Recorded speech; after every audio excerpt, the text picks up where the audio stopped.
இன்று என்னுடைய sermon title தலைப்பு இந்த வகைக்கு அதிகம் தேவை. இந்த வகைக்கு அதிகம் தேவை. நான் பேசும் பொழுது உங்களுக்கு விளங்கும் நான் என்ன சொல்ல வருகிறேன் என்று. இந்த காலகட்டத்தில் எங்களுக்கு தெரியும், ஒரு சபையாக தேவன் எங்களை வழிநடத்தி கொண்டிருக்கிறார். அவர் எங்களை ஒரு பாதையில் கொண்டு சென்று கொண்டிருக்கிறார்.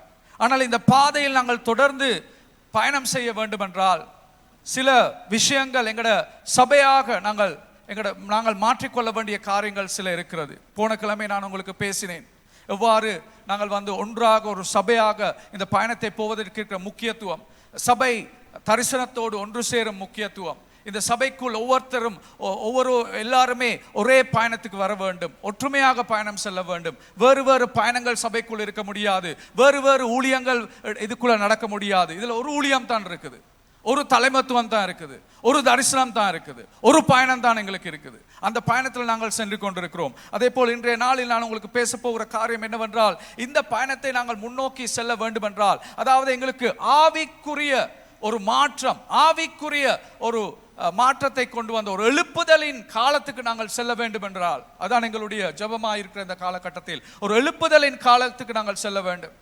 போன கிழமை உங்களுக்கு தெரியும், நாங்கள் ஒரு ஆவிக்குரிய போன கிழமைக்கு முதல் கிழமை ஒரு ஆவிக்குரிய யுத்தத்தின் ஜெபத்துக்கு நாங்கள் முடிச்சுட்டு வந்திருக்கிறோம். ஆவிக்குரிய ஒரு போராட்டத்துக்கு நாங்கள் போனோம். அந்த போராட்டம் ஒரு வல்லமையான போராட்டம், எங்களுக்கு நினைக்க முடியாத ஒரு போராட்டம். அந்த போராட்டத்தில் ஆண்டவர் பல காரியங்களை எங்களுக்கு செய்திருக்கிறார். நான் திரும்பி அந்த நாட்களில் சொன்ன ஒரு விஷயம் தான், எங்கள் கண்களில் காண முடியாத விஷயங்களை ஆண்டவர் அந்த காலத்தில் எங்களுக்கு ஜெபத்தில் செஞ்சார். அந்த காலம் முடியக்குள்ள அந்த வெள்ளிக்கிழமை இரவு, அந்த முழு இரவு ஜெபத்தில் அந்த இரவு ஆண்டவர் ஒரு புதிய விதத்தில் எங்களோட சபையை மாற்றி இருக்கிறார். அந்த வெள்ளிக்கிழமை இரவு ஜெபத்தில் ஆண்டவர் ஒரு வல்லமையான காரியங்களை எங்கள் மத்தியில் செய்தார். சில வாழ்க்கைகளை அவர் வேறு பிடித்தார் முன்கொண்டு செல்வதற்காக. அதே போல சாத்தானும் இதுக்கு அவனுக்கு தெரியும், இது அவனுடைய கோட்டைக்கு அடிக்க போகிற ஒரு அடி என்று அவனுக்கு தெரியும். அவனுக்கு தெரியும், அவன் இதால் தோல்வி அடைய போகிற ஒரு பயணம் என்றும் அவனுக்கு தெரியும். அதனால் அவனுக்கு விருப்பம் இல்லை. நான் உங்களுக்கு சொல்ற விஷயத்தை நல்லா கேட்டுக்கொள்ளுங்க. நாங்க போராடுறது மாம்சத்துக்கும், not against the flesh and the blood, மாம்சத்தோடையும் இரத்தத்தோடையும் அல்ல. நாங்கள் போராடுவது உயர்ந்த ஸ்தானங்களில் இருக்கிற பொல்லாத ஆவிகளோடு நாங்கள் போராடி கொண்டிருக்கிறோம்.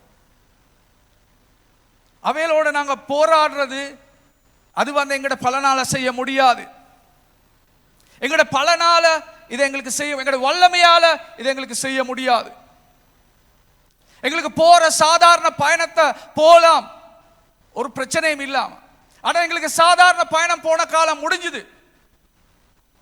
அந்த பயணம் எங்களுக்கு இனி தேவையில்லை. எங்களுக்கு வேண்டும் இந்த நகரத்தை வெற்றி கொள்கிற ஒரு பயணம் எங்களுக்கு தேவை. இந்த சபை எழுப்ப வேண்டிய நாட்கள் வந்திருக்கிறது. ஆண்டவர் வல்லமையான காரியங்கள் செய்கிற நாட்கள் வந்திருக்கிறது. அதற்கு நாங்கள் செல்ல வேண்டும் என்றால் அது ஒரு போராட்டம். நாங்கள் விளங்கிக் கொள்ள வேண்டும். நீங்க எல்லாருமே விளங்கிக் கொள்ள வேண்டும். நீங்கள் இதில் ஒரு பகுதியாக இருக்க வேண்டும் என்றால், தேவன் உங்களை பாவிக்க வேண்டும் என்றால், தேவன் உங்களின் ஊடாக இதை கிரியை செய்ய வேண்டும் என்றால், நீங்களும் தயாராக வேண்டும் இதை பயணத்துக்கு செல்வதற்கு. நான் சொல்ற நல்லா கேட்டுக்கொள்ளுங்க. சபை என்ற விதத்தில் நான் விசுவாசிப்பது, ஆண்டவர் எங்கள் எல்லாரையும் அழைத்திருக்கிறார். எல்லாரையும் அழைத்திருக்கிறார் இந்த பயணத்தில் செல்றதுக்கு. ரைட்.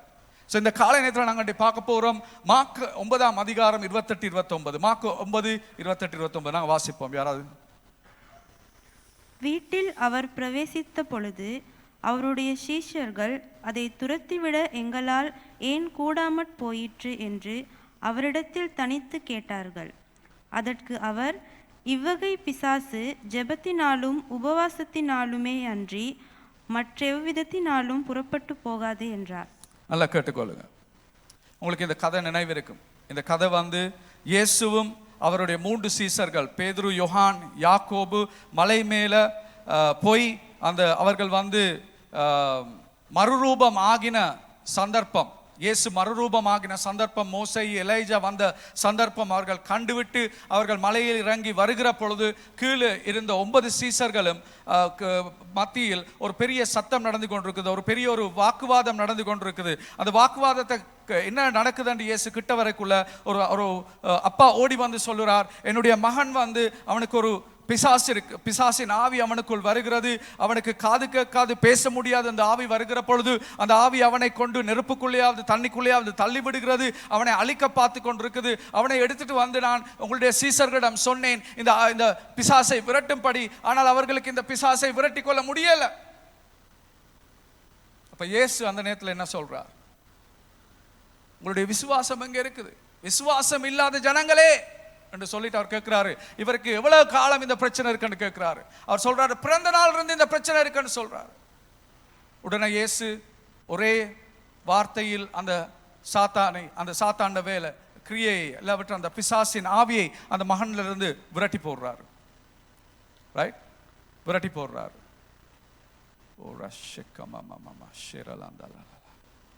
ரைட், விரட்டி போடுறாரு அந்த ஆவியை, அந்த வல்லமையான ஆவியை விரட்டி போடுறாரு. ரைட், விரட்டி போட்ட உடனே அதில் அந்த சீசர்கள் வந்து இப்போ அவங்களுக்கு பெரிய பிரச்சனை. அவங்கள கூட்டிட்டு ஒரு வீட்டுக்குள்ள போறாரு. வீட்டுக்குள்ள போனோன்னு அவங்க சொல்றாங்க, ஏன் எங்களுக்கு இந்த ஆவியை, இந்த பிசாசின் ஆவியை எங்களுக்கு ஏன் விரட்ட முடியல என்று கேட்கிறாங்க. அதற்கு அவர் சொல்லுகிறார், பதில் கொடுத்த விஷயம் 29ஆம் வசனத்தில் என்ன சொல்றார்? அதற்கு அவர், இவ்வகை பிசாசு ஜெபத்தினாலும் உபவாசத்தினாலுமே அன்றி மற்ற விதத்தினாலும் புறப்பட்டு போகாது என்றார். அதற்கு அவர், இவ்வகை பிசாசு, நான் தான் சொன்னேன், இவ்வகைக்கு அதிகம் தேவை, இவ்வகைக்கு அதிகம் தேவை. அதான் என்னுடைய தலைப்பு, இவ்வகைக்கு அதிக தேவை இருக்கிறது. இவ்வகையான பிசாசுகள் உங்களுக்கு இப்ப இருக்கிற தளத்துல இவங்களை விரட்ட முடியாது. நீங்க இன்றைக்கு இருக்கிற தளத்துல உங்களுக்கு இவங்களை விரட்ட முடியாது. இவ்வாறான பிசாசுகளை விரட்ட வேண்டும் என்றால் நீங்கள் இதற்கு அங்கால் ஆவிக்குரிய தளத்துக்கு நீங்கள் செல்ல வேண்டும். இதற்கு அங்கால் நீங்கள் ஆவிக்குரிய ஒரு ஆழமான இடத்துக்கு நீங்கள் செல்ல வேண்டும் என்று இயேசு சொல்லுகிறார். அவர் கொடுத்த பதிலை வைத்து நான் உங்களுக்கு 3 காரியங்களை பேச விரும்புகிறேன். முதலாவது காரியம் தான் இவ்வகை. என்னது இவ்வகை என்றதின் அர்த்தம்? இவ்வகை என்று அவர் சொன்னது அந்த இடத்துல இந்த பிரச்சனை தானே, இந்த பிசாசு பிடிக்கப்பட்ட இந்த பிரச்சனை உங்கள் வாழ்க்கையில் இருக்கிற சில பிரச்சனைகளுக்கு உங்களுக்கு பதில் இல்லை. நான் சொல்றது சரியா? பல வருஷங்களாக அதே பிரச்சனையில நீங்க கடந்து கொண்டு வாரீங்க. ஒரே பிரச்சனை, ஒரே சூழ்நிலை, ஒரே வாழ்க்கை, அதே சுத்தி கொண்டிருக்கிறீங்க. இந்த பிரச்சனைகளுக்கு, இவ்வகையான காரியங்களுக்கு இயேசு சொல்லுகிறார் இந்த பிரச்சனை. அப்ப முதல்ல நாங்கள் அந்த பிரச்சனையை கண்டறிய வேண்டும். தவறாக நீங்க பிரச்சனையை கண்டறிந்தால் தவறான விதத்தில் அந்த பிரச்சனையோடு நீங்க கொடுக்கல் வாங்கல் செய்ய போறீங்க. கல நேரத்தில் ஆவிக்குரிய தளத்தில் எங்களோட வாழ்க்கையில் இருக்கிற பிரச்சனைகளை எங்களுக்கு நாங்கள் தவறாகவே காண்றதால நாங்கள் தவறான விதத்தில் அதோட கொடுக்கல் வாங்கல் செய்யறபடியா தான் அது இன்னுமே மாறி இல்லை. நான் சொல்றேன், நல்லா கேட்டுக்கொள்ளுங்க. ராங் டயக்னோசிஸ், பிழையான கண்டறிதல். உங்களுடைய பிரச்சனையை நீங்க விளங்கிக் கொள்ள. ஆவிக்குரிய தளத்துல இந்த பிரச்சனையை நான் விளங்கிக் கொள்ளணும். இந்த வாழ்க்கையில் இருக்கிற பிரச்சனை என்ன, ஆவிக்குரிய தளத்துல இந்த பிரச்சனையை எப்படி நான் காண்றேன், மிக முக்கியம். இயேசு சொல்லுகிறார், இந்த வகை, இந்த பிரச்சனைக்கு உனக்கு இப்ப இருக்கிற ஆவிக்குரிய தளத்துல உனக்கு அதை வெற்றி கொள்ள முடியாது. இந்த பிரச்சனை ரைட். இன்றைக்கு நான் காண்ற மிகப்பெரிய பிரச்சனை சபையில், இன்றைக்கு நான் காண்ற மிகப்பெரிய பிரச்சனை என்னண்டா, ஆண்டவருடைய வார்த்தையை அறியாமை. அதான் இன்றைக்கு மிகப்பெரிய பிரச்சனை. நல்லா கட்டுக்கோங்க நான் சொல்றது. இன்றைக்கு சபையில் இருக்கிற மிகப்பெரிய பிரச்சனை என்னண்டா, ஆண்டவருடைய வார்த்தையை அறியாமை, ஆண்டவருடைய வார்த்தை வாசித்து அறிந்து கொள்ளாமை, ஆண்டவருடைய வார்த்தையில் என்ன இருக்குது என்று தெரியாமை. ஆண்டவருடைய வார்த்தை சொல்லுது, என் மக்கள் அடிமைத்தனத்தில் இருப்பதற்கு காரணம் அவர்களுக்கு இன்னுமே சத்தியம் தெரியாது. சத்தியம் தெரியாவிட்டால் நீங்கள் அடிமைத்தனத்தில் தான் வாழப் போகிறீர்கள். வார்த்தை தெரியாவிட்டால் நீங்கள் அடிமைத்தனத்தில் தான் வாழப் போகிறீர்கள். இன்றைக்கு பலர் இன்றைக்கு கிறிஸ்தவர்கள் அவருடைய வாழ்க்கையில விடுதலை இல்லாததுக்கு மிகப்பெரிய காரணம் என்னவென்றால் வார்த்தை அறியாமை. அவர்கள் வார்த்தை ஒவ்வொரு நாளும் வாசிக்கிறது இல்லை. அவர் வார்த்தையை ஒவ்வொரு நாளும் வாசிக்கிறது இல்லை. அவர்களுக்கு வார்த்தை ஆழமாக தெரியாது. அவர்கள் அதே போல பிள்ளையான படிப்பினைகளுக்கு அவர்கள் செவி கொடுத்து அதுக்குள்ள விழுந்து கொண்டிருக்கிறாங்க. பிள்ளையான படிப்புகளுக்கு செவி கொடுத்து அதுக்குள்ள விழுந்து கொண்டிருக்கிறது காரணம் என்ன? ஏன் பிள்ளையான படிப்புக்கு நாங்கள் போய் விழுறோம்? ஏன் பிள்ளையான படிப்புக்கு நாங்கள் போய் விழுறோம்? வார்த்தை அறியாதபடியா? Esther, it's time for you to rise up into the calling that God has given you. God has called you to teach His word, and He has deposited the truth in your life for a long period of time, and He wants you to take that and invest into the lives of the other people. And for a period of time you have withdrawn, and God says, now time has come. I want you to use the gift of teaching for the beneficiary of the church, for the beneficiary of the world, of the body. And He wants you to rise up. He wants you to rise up. He wants you to rise up. Oh, Rashekarandalam. ஆண்டவருடைய வார்த்தை தெரியாத காரணத்தினால், ஆண்டவருடைய வார்த்தை அறியாத காரணத்தினால் தான் இன்று பலர் அவருடைய வாழ்க்கையில பிள்ளையான இடங்களுக்கு விழுந்திருக்கிறார்கள்.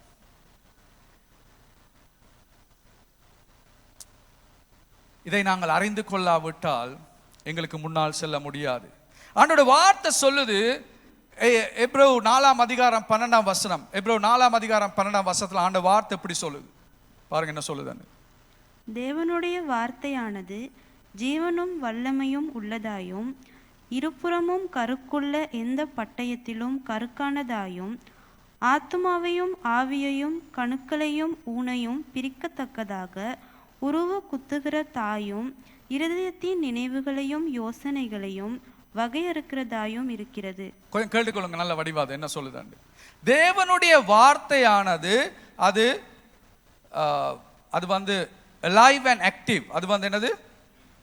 ஜீவன் உள்ளது, அதே போல வல்லமையானது. ரைட்? ஜீவன் உள்ளதும் வல்லமையானது. அது வந்து ரெண்டு பக்கம் தீட்டின ஒரு கத்தியை போல, ரெண்டு பக்கம் தீட்டப்பட்ட ஒரு கத்தி. ஒரு கத்தி வந்து ஒரு பக்கம் தான் தீட்டி இருக்கும் சில நேரங்கள். இது வந்து ரெண்டு பக்கம் தீட்டப்பட்ட ஒரு கத்தி. அதால முடியும் உங்களுடைய ஆவியையும் ஆத்மாவையும் பிரித்து உள் நுழைய முடியும். ஆண்டவருடைய வார்த்தையால் முடியும் உங்களுடைய ஆத்மாவையும் உங்களுடைய ஆவியையும் நடுவுல உள்புகிற அந்த கத்தியால முடியும். அது மட்டுமல்ல, உங்களுடைய சிந்தனைகள், உங்களுடைய இருதய சிந்தனைகள், நீங்கள் யோசிக்கிற காரியங்கள்,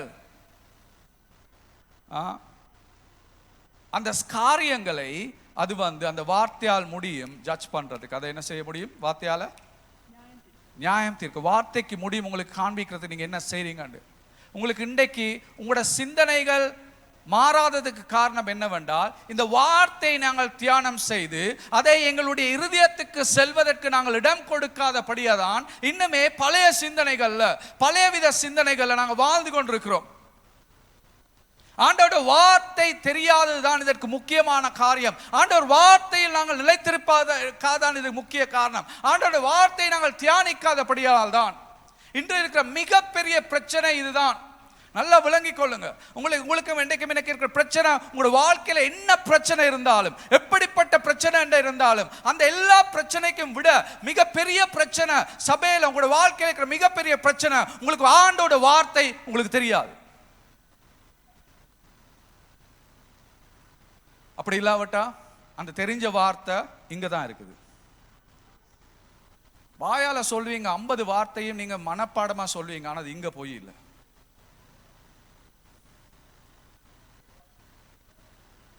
அதான் பிரச்சனை, அதான் பிரச்சனை. பிரச்சனையை எங்களுக்கு அறியாட்டி நாங்க கொடுக்க போகிற ட்ரீட்மெண்ட் பிழையான ட்ரீட்மெண்ட். இவ்வளவு காலமும் உங்களோட பிரச்சனைக்கு நீங்க என்ன பிரச்சனை என்று நினைச்சு அதுக்கு பதில் கொடுத்து கொண்டிருக்கீங்களோ, அதுக்கு ட்ரீட்மெண்ட் கொடுத்து கொண்டிருக்கீங்களோ எனக்கு தெரியாது. ஆனா இந்த பிரச்சனையை நீங்க காணணும். இன்றைக்கு இதுதான் எங்களோட பிரச்சனை. இந்த பிரச்சனையை நீங்க கண்டாதான் உங்களுக்கு அதுக்கு ஒரு பதில் கொடுக்க முடியும், அதுக்கு ஒரு பதில் கொடுக்க முடியும். ஓ ரஷக்கரந்தலம சேரல. இவ்வாறு எங்களுக்கு வார்த்தை தெரியாத காரணத்தால், வார்த்தையில் நாங்கள் நிலைத்திருக்காத காரியத்தால், எங்களுக்கு சத்தியத்தை கூட எங்களை வாழ்க்கையில் வரும்பொழுது அதை நாங்கள் புறக்கணிக்கிறோம். ஏன்? எங்களுக்கு உண்மை தெரியாது, சத்தியம் தெரியாது. சத்தியத்தை நீங்கள் அறிந்து கொண்டால் சத்தியம் உங்களை விடுதலை செய்யும் என்று ஆண்டவர் வார்த்தை சொல்லுகிறது. ஆனால் வருகிற சத்தியத்தை கூட நாங்கள் புறக்கணித்துக் கொண்டிருப்பது காரணம் என்ன? வார்த்தையில் நாங்கள் இல்லை. எங்களுடைய அடித்தாளம், எங்களுடைய ஃபவுண்டேஷன், எங்களுடைய அத்திவாரம் நிலை இல்லை. காத்து அடிக்கக்குள்ள அடிக்கிற பக்கத்துக்கு ஓடிக்கொண்டிருக்குது. அந்த பக்கத்துக்கு காத்து அடிச்சா அந்த பக்கம் வீசுப்பட்டு போறீங்க, இந்த பக்கம் காத்து அடிச்சா இந்த பக்கம் வீசிட்டு போறீங்க. காரணம் என்ன? அஸ்திவாரம் சரியான இடத்துல ரங்கு இல்லை. அஸ்திவாரம் ரங்க வேண்டுமெண்டா வார்த்தையில நாங்கள் நிலையாக வேண்டும். வார்த்தையில நாங்கள் நிலைத்திருக்க வேண்டும். வார்த்தைக்குள்ள நாங்கள் செல்ல வேண்டும்.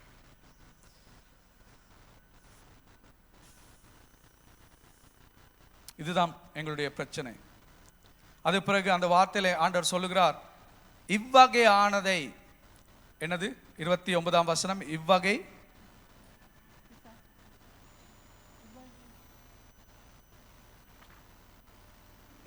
பிசாசு ஜெபத்தினாலும் உபவாசத்திலும் என்று மற்ற வேறு விதத்தினால் புறப்பட்டு போகாது.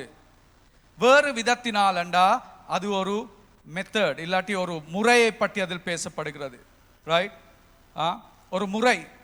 நாங்கள் எவ்வாறான முறைகளை நாங்கள் பாவித்துக் கொண்டிருக்கிறோம்? இன்று எங்களுக்கு ஆவிக்குரிய வல்லமை எங்கள் வாழ்க்கையில் வர முடியாத சில முறைகளை நாங்கள் பாவித்துக் கொண்டிருக்கிறோம். இன்றைக்கு இருக்கிற ஒரு மிகப்பெரிய முறை, நாங்கள் பாவிக்கிற முறை என்ன முறை என்று நாங்கள் பார்த்தா, எங்களோட வாழ்க்கை ஒவ்வொரு பகுதிகளாக நாங்கள் பிரித்து வைத்திருக்கிறோம், ஒவ்வொரு பெட்டிகளாக பிரித்து வைத்திருக்கிறோம். சர்ச்சுக்கு போறது ஆவிக்குரிய வாழ்க்கை ஒரு பெட்டி, குடும்பம் இன்னொரு பெட்டி, வேலை இன்னொரு பெட்டி, விளையாட்டு இன்னொரு பெட்டி, நண்பர்கள் இன்னொரு பெட்டி, உறவுகள் இன்னொரு பெட்டி. எங்களோட வாழ்க்கையில ஒவ்வொன்றுக்கும் ஒவ்வொரு பெட்டி இருக்குது. அப்படித்தான் நாங்கள் வாழ்ந்து கொண்டிருக்கிறோம். அதாவது ஆவிக்குரிய வாழ்க்கை ஞாயிற்றுக்கிழமை சபைக்கு வரும் பொழுதுதான் ஆவிக்குரிய வாழ்க்கை நினைவு வரும். இல்லாட்டி ஒரு ஜெபிக்கும் பொழுதுதான் ஆவிக்குரிய வாழ்க்கை நடைபெறும். அதுக்கு பிறகு நான் வாழ்றது எனக்கு வேற பெட்டி. அது வாழ்ற விதம் வித்தியாசம். சில வேளை யாராவது ஒரு ஆள் உங்களோட தொடர்ந்து ஒரு கிழமை உங்களோட யாராவது ஒரு ஆள் உங்களோட பக்கத்தில் நடந்துட்டு போனாண்டா அவங்க சில வேளை கேட்பாங்க, நீங்க ஒரே ஆளா தானா?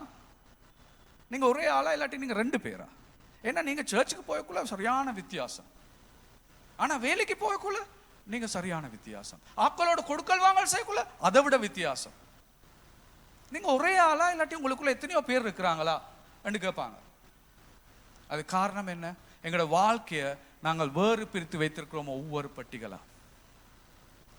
இதுதான் ஆண்டவருடைய வல்லமையை எங்களுக்கு அனுபவிக்க முடியாத மிகப்பெரிய பிரச்சனை. என்றா இந்த வாழ்க்கையை வேறு பிரித்து பெட்டிகளில் வைத்திருக்கிற அணுகுமுறை ஆண்டோட வல்லமை எங்களோட வாழ்க்கையில் இல்லாமக்கி கொண்டிருக்கு. எங்களோட முழு வாழ்க்கையுமே ஒரு ஆவிக்குரிய வாழ்க்கை, வேறு பெட்டிகளே இல்லை எங்களுக்கு.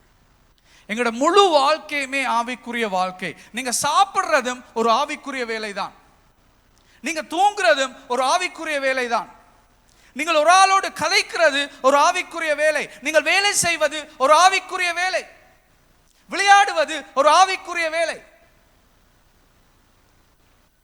நான் என்ன செய்தாலும், நான் செய்கிற எல்லாத்திலும் தேவன் மகிமைப்படுத்தப்பட வேண்டும். அதான் கிறிஸ்தவ வாழ்க்கை. இன்றைக்கு எங்களோட வாழ்க்கைகளில் வல்லமை இல்லாததற்கான மிகப்பெரிய காரியம் என்றால் நாங்கள் பாவிக்கிற அணுகுமுறை என்னவென்றால், எங்களோட வாழ்க்கையை நாங்கள் பிரித்து ஒவ்வொரு பட்டிகளில் போட்டு ஒவ்வொரு பகுதிக்கு நாங்கள் இன்றைக்கு வாழ்ந்து கொண்டிருக்கிறோம். சில ஆக்களை கிராமத்தில் போய் கேட்டா, உங்களுக்கு இந்த சிஸ்டரை தெரியுமாண்டு? ஏன் யார் நீங்க, எங்கேருந்து வந்தீங்க? நான் சர்ச்லேருந்து வந்தேன். அந்த சர்ச் பாஸ்டர்ன்னு சொன்னால் முடிஞ்சுது. அவங்களாம் கூட சர்ச்சுக்கு வர்றாங்க. அவங்க வாய் துறந்தாண்டா இந்த பக்கமே முடிஞ்சது பாஸ்டர், நாரிடும். ஆனா அதே வாயால ஞாயிற்றுக்கிழமை வந்து, ஆண்டவரே நீங்க எனக்கு வேண்டும், ஆண்டவரே நான் உங்களுக்கு அன்பு செலுத்துறேன் ஆண்டவரே என்று நாங்க பாடுறோம். யோசிச்சு பாருங்க, யோசிச்சு பாருங்க. ஒரே வாழ்க்கை, ஒரே நபர். என்னண்டு அப்படி ரெண்டு இடத்துல ரெண்டு விதமா எங்களுக்கு இருக்கலாம்? என்னண்டு அப்படி நாங்க வாழ்றது? அப்ப என்னண்டு இந்த வல்லமைய நாங்கள் கொண்டு போறது? என்னண்டு இந்த ஆண்டவர் கொடுத்திருக்கிற இந்த பரிசுத்த ஆவியின் வல்லமையை நாங்கள் காப்பாற்றிக் கொள்வது? என்னண்டு அந்த வல்லமை எங்களுக்குள்ள இந்த வெளியில வரப்போகுது?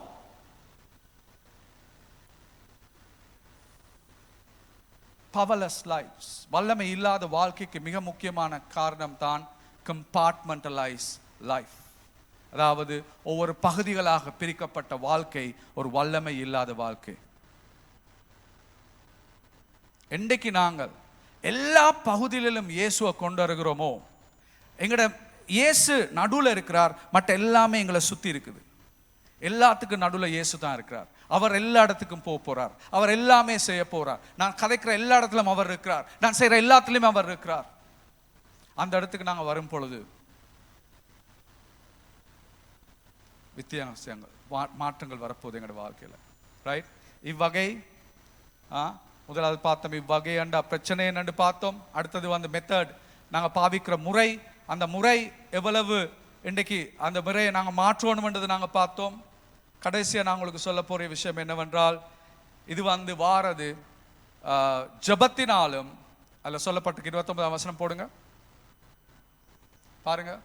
இவ்வகை பிசாசு ஜபத்தினாலும் உபவாசத்தினாலும் இன்றி மற்ற எவ்விதத்தினாலும். எந்த விதங்கள் நாங்கள் பார்த்தோம், அந்த விதங்கள் இன்றைக்கு நாங்கள் பாவிக்கிற விதங்கள். அப்போ இதுக்கு என்ன வேணுமாம்? ஜபமும் உபவாசமும் தேவை என்று இந்த இடத்தில் சொல்லப்படுகிறது. ரைட்? ஜபம் என்று சொல்லக்குள்ள அதோட அர்த்தம் என்ன? ஜபம் என்று சொல்றது வந்து அதோட அர்த்தம் வந்து விசேஷமா ஆண்டவரோட அவருக்கு நான் முழுமையாக அடிமை. ஜபத்தில் நாங்கள் ஒவ்வொரு நாளும் ஆண்டவருக்கு காண்பிக்கிற மிக முக்கியமான விஷயம் என்னன்னு உங்களுக்கு தெரியுமா? ஒவ்வொரு நாளும் நீங்க ஜபிக்க புள்ள என்னத்தை ஆண்டவர் காண்பிக்கிறீங்க? எனக்கு இந்த நாள் நீங்க இல்லாம செல்ல முடியாது. எனக்கு இந்த நாள் நீங்க இல்லாம செல்ல முடியாது. அதான் நீங்க ஜெபத்தில் காண்பிக்கிற விஷயம். அது ஒரு டிபெண்டன்ஸ், அது முழுமையாக அவர் மேல் ஒரு தங்கி இருத்தல். எனக்கு நீங்க இல்லாம இதை செய்ய முடியாது, எனக்கு நீங்க இல்லாம இந்த வாழ்க்கையை கொண்டு போக முடியாது, எனக்கு நீங்க இல்லாம தீர்மானங்கள் எடுக்க முடியாது, எனக்கு நீங்க இல்லாம இந்த பிரச்சனைகளை தீர்த்து கொள்ள முடியாது, எனக்கு நீங்க தேவை. It's dependence.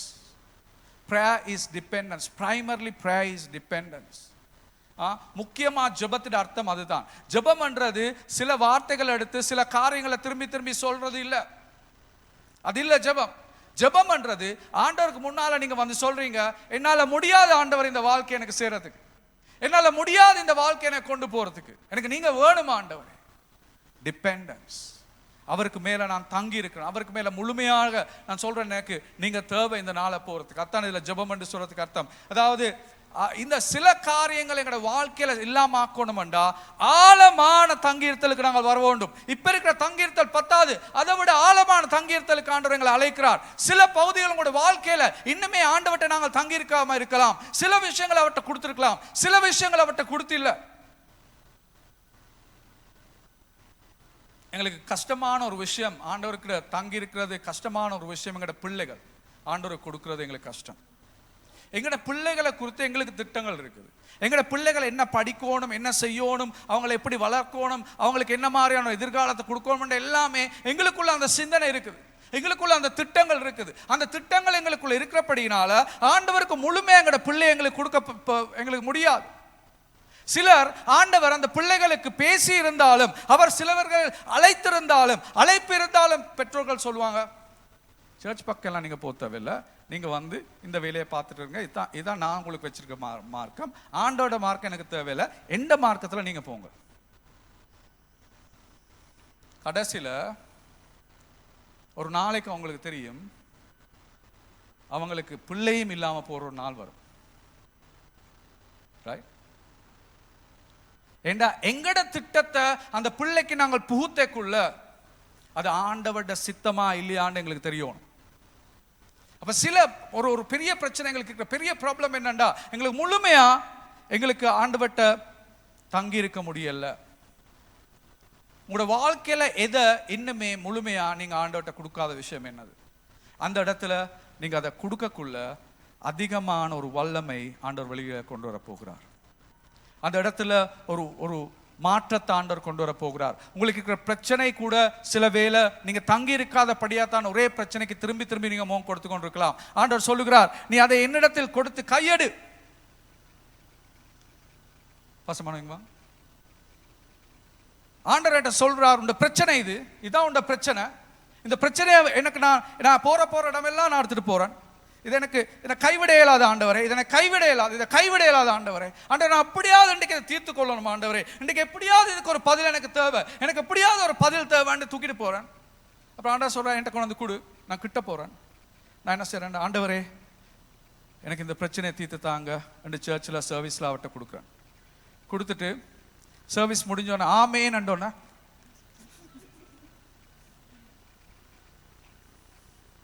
என்ன செய்யறோம், திரும்பி அந்த பிரச்சனையை ஆண்டவர்கிட்ட அந்த எடுத்துட்டு தான் நாங்கள் வெளியில போறோம். நான் பார்த்துக்கொள்றேன் ஆண்டவரே, எனக்கு தெரியும் எப்படி அதுக்கு பதில் கொடுக்கிறது. எனக்கு முழுமையா இதை கொடுத்துட்டு கையெடுக்கணும்.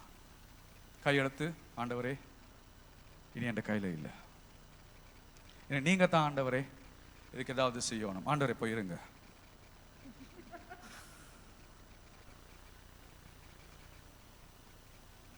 முக்கியம் இந்த விஷயம், இந்த சத்தியம் முக்கியமான ஒரு விஷயம். ஆண்டவரே கையில கொடுத்தா எடுக்க வேண்டாம், முழுமையா ஒப்பு கொடுங்க. கொடுத்துட்டு கை எடுங்க, ஒருத்தர் பார்த்துட்டு இருங்க அவர் பதில் கொடுக்கும் வரைக்கும், காத்துட்டு இருங்க அவர் பதில் கொடுக்கும் வரைக்கும். அவர் செய்வார். அவருடைய வேலை இருக்குது, அவருடைய டைம் இருக்குது, அவர் செய்யற விதம் இருக்குது. எந்த வேலை இல்லை, அவருடைய முறை வித்தியாசம். ஆனா அவருடைய முறையில் அவருடைய நேரத்தில் அவர் செய்வார். அடுத்தது இதுல சொல்லப்படுது ஃபாஸ்டிங், அதாவது உபவாசத்தை பற்றி பேசப்படுகிறது. உபவாசம் பண்ற என்ன? உபவாசம் பண்றது சாப்பிடாம இருக்கிறது மாத்திரமல்ல. உபவாசம் பண்றது நாங்கள் சாதாரண செய்கிற விஷயங்கள்ல இருந்து எங்களை ஒதுக்கி ஆண்டவருக்கு எங்களுடைய நோக்கம், எங்களுடைய ஃபோக்கஸ், நோக்கத்தை ஆண்டவர் மேல் வைத்தல். ரைட்? நாங்கள் ஸ்லோ ஆகிறோம், எங்களோட வேலையில கொஞ்சம் நிப்பாட்டிட்டு நாங்கள் ஸ்லோ ஆகி ஆண்டவரோட இருக்கிறது. ரைட்? அதாவது நாங்கள் மற்ற காரியங்களுக்கு கொடுத்த அவதானத்தை இப்ப ஆண்டவருக்கு மேல மாத்திரம் அவதானத்தை கொடுத்து மற்ற எல்லாத்தையும் நாம் விட்டுட்டு அவர் மேல் முழுமையான அவதானத்தோடு இருத்தல். அதுதான் இதுல இருக்கிற முக்கியமான காரியம். விசேஷமா ஸ்லோ டவுன். இன்றைக்கு இருக்கிற எங்களுக்கு இருக்கிற மிகப்பெரிய பிரச்சனை என்னண்டா, மிகப்பெரிய பிரச்சனை, நான் இதுல ஸ்லோ டவுன் நான் இதில் சொல்ற பிரச்சனை, இன்னொரு பிரச்சனை எங்களுக்கு இருக்கிற பிரச்சனை தான் என்னண்டா, எங்களுக்கு எல்லாத்துக்கும் உடனே பதில் தேவை. ரைட்? 1 minute மேகி நூடுல்ஸ் எங்களுக்கு செஞ்சு தர்ற மாதிரி எங்களுக்கு ஆண்டவர்கிட்டையும் அதே மாதிரி எங்களோட பிரச்சனைகளுக்கு நாங்கள் பதில் எதிர்பார்க்கிறோம். ஓடிக்கொண்டிருக்கிற நேரத்தில் ஆண்டவரே அதையும் செஞ்சு தந்துருங்க, திரும்பி ஓடுறது. அதான் எங்களோட வாழ்க்கை. நான் சொல்ற நல்லா கேட்டுக்கொள்ளுங்க. உலகம் எல்லாமே மிக விரைவாக செய்யறதுக்கு உலகம் இன்றைக்கு அந்த இடத்துக்கு போய்கொண்டிருக்கலாம். உலகத்துல எல்லாமே விரைவா மாறலாம். ஆனா ஆண்டவரோடு கொடுக்கல் வாங்கல் செய்யற முறை ஒரு நாளும் மாற போறது இல்லை. It's an ancient path. அது ஒரு பழைய பரம்பரையான பழைய ஒரு மார்க்கம். அந்த மார்க்கத்தில் இருக்கிற ஒரே வழி என்னண்டா, மெதுவாகத்தான் ஆண்டவரோடு நாங்கள் கொடுக்கல் வாங்கல் செய்ய வேண்டும். எங்கள் இருதயங்களை அவருக்கு முன்னால கொண்டு போய் அமைதியாக்குறதுக்கு அட்லீஸ்ட் 1 hour தேவை. எனக்கு தெரியும் உங்களுக்கு எவ்வளவு நேரம் தேவைன்னு. எனக்குன்னா அட்லீஸ்ட் 1 hour தேவை, அந்த சிந்தனைகள் எல்லாத்தையும் இல்லாமாக்கி ஒரு இடத்துல கொண்டாடுறதுக்கு.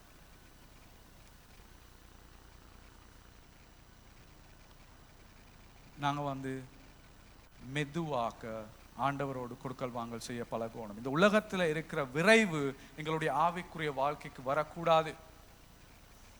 மெதுவாக மெதுவாக நேரம் எடுங்க. Slow down, slow down. ஆண்டவருடைய பிரசன்னத்துல ஸ்லோ டவுன்.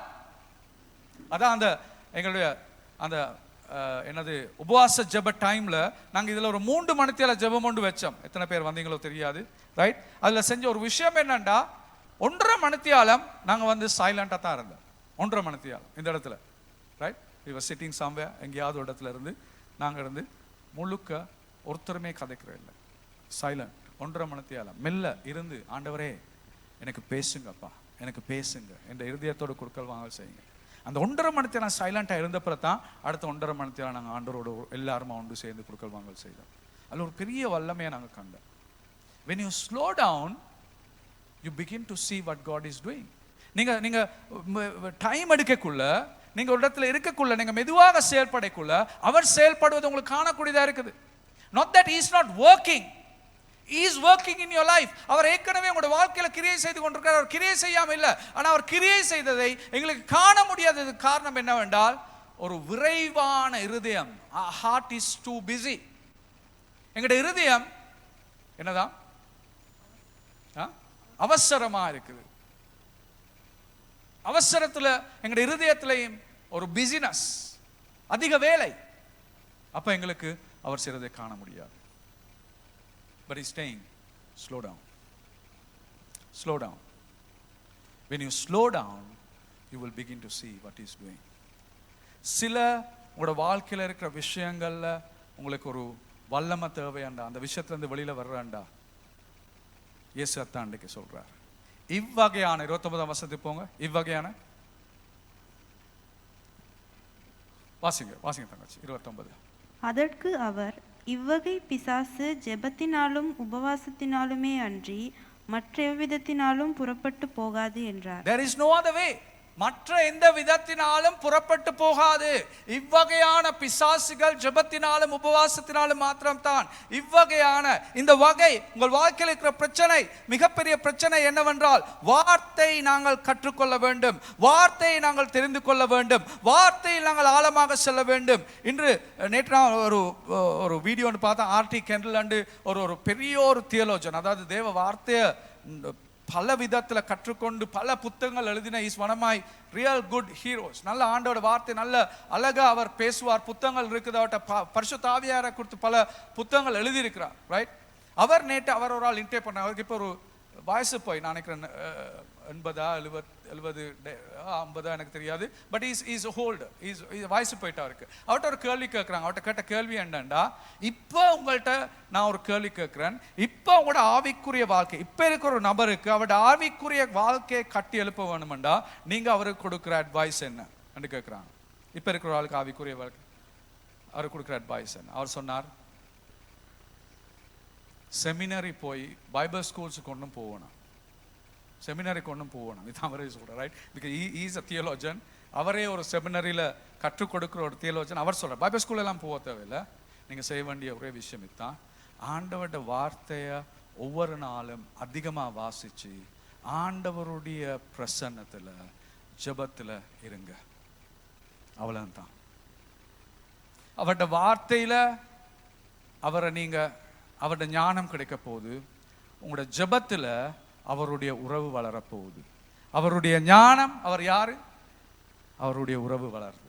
இந்த ரெண்டும் இருந்தாண்டா அப்போஸ்தலர் புத்தகத்தில் அவர் சொன்ன விஷயம் தான். அப்போஸ்தலர் புத்தகத்தில் சொல்றாங்க, பேதுருவை பார்த்து சொல்றாங்க, இந்த படிக்காதவன்கள், சில ஆட்களுக்கு இருக்கிற பெரிய பிரச்சனை என்னன்னா நாங்கள் படிக்கல, அப்போ எங்களுக்கு வந்து ஊழியம் செய்ய முடியாது. சில ஆட்களுக்கு அந்த சிந்தனை இருக்குது. அவங்களுக்கு தான் நான் பேசுவேன். அப்படி சிந்தனை இருக்கிற ஆட்கள், ரைட்? படிக்கல, எனக்கு ஊழியம் செய்ய இயலாது.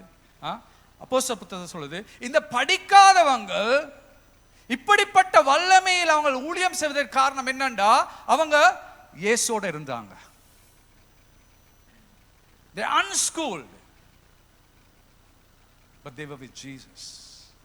ஆனா அவங்க இயேசுவோடு இருந்தபடியினால தான் இன்னைக்கு இப்படி வல்லமையான வேலை செய்றாங்க.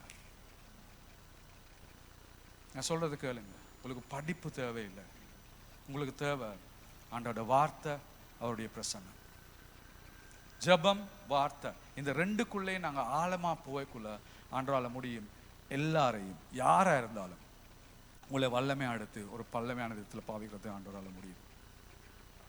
அதுதான் ஆண்டவருடைய கால எங்களுக்கு பேசுகிற விஷயம். அதான் உங்களுக்கு சொல்கிற விதம். இந்த இவ்வகையான காரியத்துக்கு ஆவிக்குரிய ஆழத்துக்கு நாங்கள் செல்ல வேண்டும். எங்களுக்கு இந்த சபையில் நீங்கள் எதிர்பார்க்குறீங்கண்டா ஆவிக்குரிய ரீதியில் இந்த சபை வந்து ஒரு வேறு தளத்துக்கு போகணும்னு சொல்லணும்னு நீங்கள் எதிர்பார்க்குறீங்கண்டா நீங்கள் ஒவ்வொரு நபரும் இந்த இடத்துல இருக்கிற ஒவ்வொரு நபரும் நாளை காலையில் எழும்பைக்குள்ள நீங்கள் ஜபிக்கிறத உங்களோட ஜபத்துக்கு நீங்கள் முதலிடம் கொடுத்து உங்களோட வார்த்தைக்கு நீங்கள் முதலிடம் கொடுத்து ஒரு பிளான் ஒன்று எடுத்து நான் வார்த்தை எப்படி வாசிக்க போகிறேன், புத்தமா வாசிக்க போறேன், ஒரு வருஷத்துல இந்த வார்த்தையை முடிக்க போறேன், 3 மாசத்துல இந்த புக்கை முடிக்க போறேன், ஒரு 6 மாசத்துல இந்த புக்கை முடிக்க போறேன், ஒரு பிளான் ஒன்று எடுத்து உங்களோட வார்த்தையை நீங்க வாசிக்க தொடங்குற பொழுது ஆண்டோட பிரசன்னத்துல இருந்து அவர்கிட்ட ஜெபித்து ஆண்டவரே எனக்கு இன்னும் உங்களை வெளிப்படுத்துங்க. இன்னைக்கு காலையில சங்கீதம் 27 தாவீது சொல்றதை நான் பார்த்தேன். அவர் சொல்றாரு, ஆண்டவரே உங்களுடைய அழகை காண்பதற்கு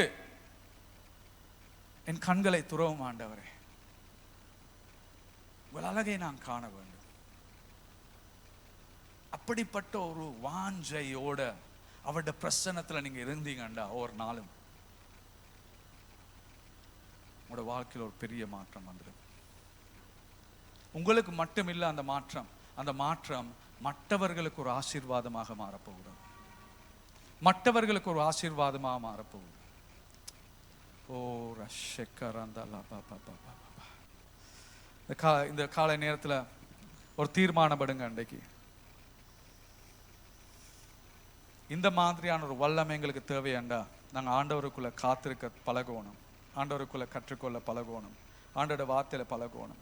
இதை எப்படி நாங்கள் பெற்றுக்கொள்வது? இதை எங்களுக்கு செய்ய முடியாது, எங்களோட வல்லமையால முடியாது, எங்களோட வல்லமையால எங்களுக்கு ஜெபிக்க முடியாது, எங்களோட வல்லமையால எங்களுக்கு வார்த்தையை வாசிக்க முடியாது.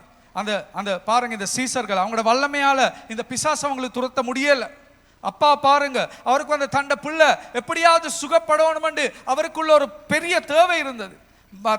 அந்த பெடியனை பாருங்க, அவர் வந்து இருக்கப்பட்டு அந்த ஆவிக்குரிய அசுத்தாவில இருக்கப்பட்டிருக்கிறார். அந்த 3 பேருக்கும் இருந்த தேவைகள், சீசர்களுக்கு தேவை இருந்துச்சு இதை பிசாசை விரட்டுறதுக்கு, அப்பாவுக்கு ஒரு தேவை இருந்த தன் மகன் எப்படியாவது விடுதலையாகணும். அந்த மகன் அந்த பெடியன் அவன் இறுகி போயிருக்கிறான் கட்டுகளால. இந்த 3க்கும் எங்க பதில் கிடைச்சது?